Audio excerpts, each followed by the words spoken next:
تو میں یہ کہوں گا کہ ہم پنچ واسیوں کے لیے ایک بڑی آج دکھ بھری گھٹنا ہوئی ہے کہ سردار موہن سنگھ جی مستانہ، جو مستانہ کے نام سے زیادہ جانے جاتے تھے، وہ ایک اچھے شاعر بھی تھے، اور ساتھ ساتھ ان کے سماج میں ایک بہت ہی اچھی جو ہے وہ پہچان تھی، ہر کسی کے ساتھ وہ بہت ہی سوشل تھے۔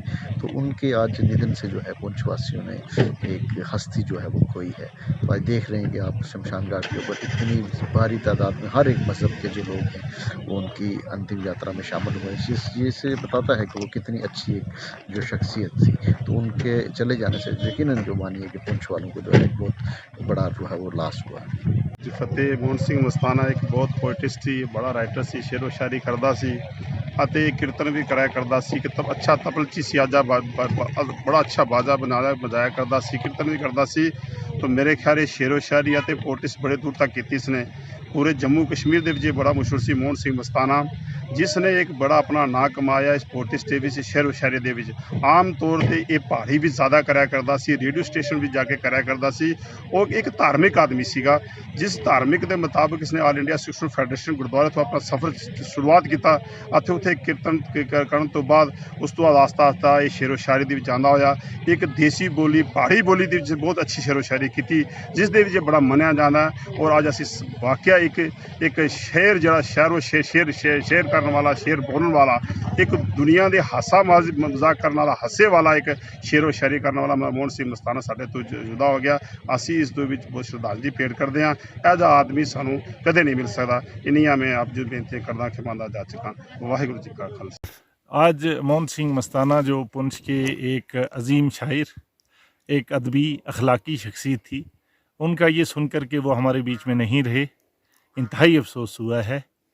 وہ پنچ کی ان چند شخصیات میں تھے کہ جنہوں نے پنچ میں مذہبی رواداری اور آپسی بھائی چارہ بنائے رکھنے میں بہت اہم رول ادا کیا۔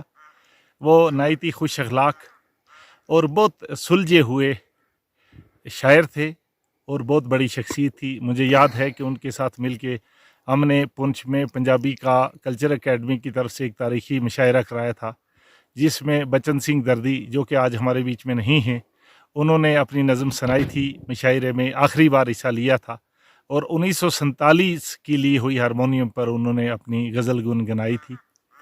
آج ایک ادبی جو پنچ کا سلسلہ ہے اس میں ایک خلا چھائی ہے، اور ان کے اچانک جانے سے بہت افسوس ہوا ہے۔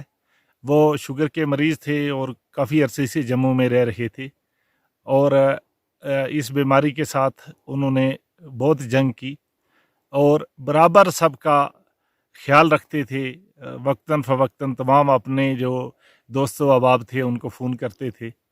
تو آج یہ سن کر کہ وہ ہمارے بیچ میں نہیں رہے، یہ نہایت افسوس کی بات ہے، بہت دکھ کی بات ہے۔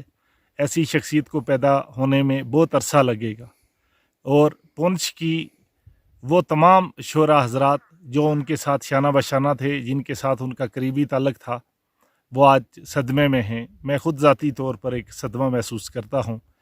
میں دعا کرتا ہوں کہ اللہ ہمیں ان کے بتائے ہوئے راستے پر چلنے کی توفیق دے،